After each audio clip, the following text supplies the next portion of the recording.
represent your club or just a player that you really like over at Club Vector. The link can be found down below. We also take requests for new names and shirts. My Twitter can be found down below. And if you'd rather get your coins direct rather than roll the dice with FIFA points, head to u7buy.com and at checkout use the code TVM for a discount. The link can be found down below. What is going on, guys? TVM here. Welcome back to a brand new video and a shorter player review than normal, and that is going to be the norm going forward for players like Totw Tierney who, deserve a review. Sure they do, and maybe they're a little bit more expensive than they should be. We're going to try and find out why. We're going to review him. We're going to see if he's actually any good, whether he's worth the inflated price. And that's exactly what it is. It's inflated because an 82 rated left back holding a 70,000 coin price normally only happens if the player is a position change. Well, Tierney's not. He's from a 78 to an 82. He's had a +4 pace, 7 shooting, 6 passing, 6 dribbling, 4 defending, and 4 physical. It's a nice upgrade, don't get me wrong, and the card looks fine. There's nothing wrong with it. 3-star, 3-star, high work rates, which is good for a fullback. Left-footed, of course, because he is a left back.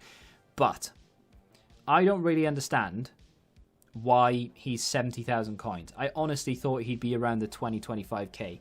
You have options in the Premier League for fullbacks.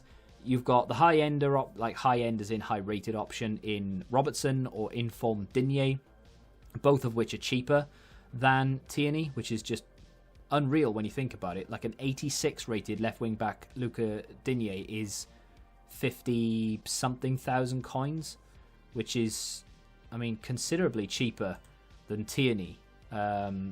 He's between 45 and 55k, which means that he's like 15-20k cheaper than Tierney, which is just unreal. You've got Telles, that Adama Traore card. Don't get me wrong, that was expensive. That Freezer Adama Traore card is about 200-something thousand coins. So yeah, fair enough, maybe not him. But you also have a rule breaker Patrick van Aanholt, which again is actually super expensive.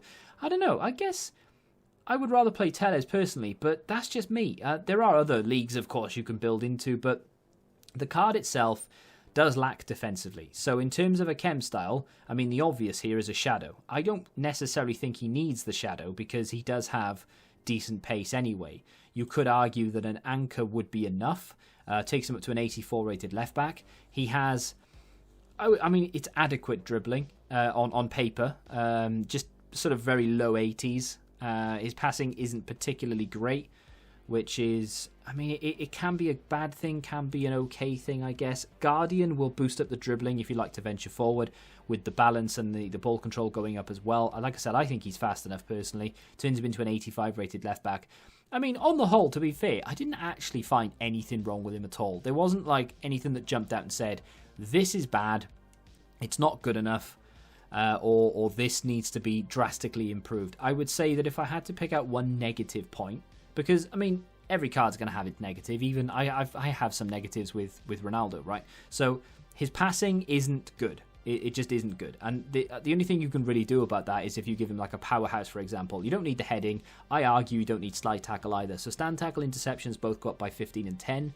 You then get 10 short passing and 15 vision. So that would improve that. He's still fast enough in my opinion. His physicals are actually very good for someone who's only 5'10". So his dribbling does take a bit of a knock, but you do need to improve that defending. So the powerhouse is like a best of both worlds situation. Turns him into an 85 rated left back. Arguably could play at CDM, although I wouldn't necessarily recommend it. But to be fair, this is a very versatile card, and he's not a terrible player at all. After playing with him, beforehand, looking at the team of the week and who I should review, etc., I was looking at Tierney thinking, how is this guy worth 70k? He just isn't, right? He might be worth less now that the new headliners have come out and people have opened packs and all the rest of it, but I looked at it and I was like, how is he worth 70k? I kind of get it, especially if you're an Arsenal fan, you'll definitely want this guy. And if you've got a strict Premier League team, you didn't do the Freezer Adama, you didn't get hold of the rule breaker Van Aanholt, which makes perfect sense, why would you? Then, yeah, sure.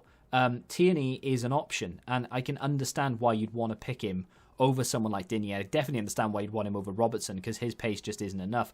This card is a weird one, but it's decent. And now that you have that 81 inform pack on the way or already released, because I am commentating this just before 6 o'clock on Friday. It is in the code. You've got every chance of packing him. I wouldn't be surprised if his price came down a little bit. I'd be happy to pay about 50k for him, I think. He's actually pretty good. I mean, nothing outstanding about him, but just very versatile, very quick, nimble, good work rates, decent stamina. It's just an all-round, like, decent card. I wasn't expecting to like him as much as I did, but I think it's all right. Let me know what you think of this card in the comments. I think definitely overpriced, but only by about 20k or so. Let me know what you think. If you have enjoyed the shorter play review, do me a favor and hit that like button. Subscribe to the channel if you're new, of course, and until the next time, goodbye. Join the Betting Rebellion and find out what your football knowledge is really worth.